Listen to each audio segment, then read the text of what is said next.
But dear students, I am going to explain you how does kinematics differ from dynamics of a particle. Kinematics, Kinematics.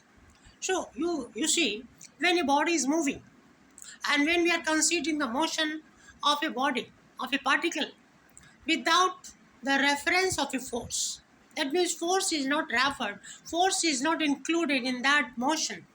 In that case, it is called kinematics.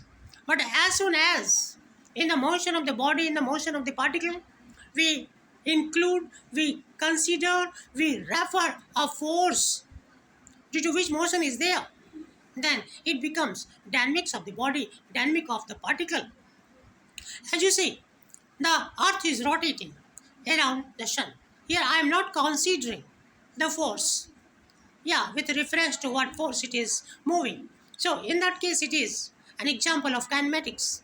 But if we talk of a bowler throwing a ball in the field, the ball is in motion. So the motion of the ball is considered with reference to the force at which the bowler is throwing the ball. Here, force is taken into consideration. Force is taken into calculation, referred as which affects the velocity, which affects the speed of the ball, which is in motion. Then it is dynamics of the body, dynamics of the ball.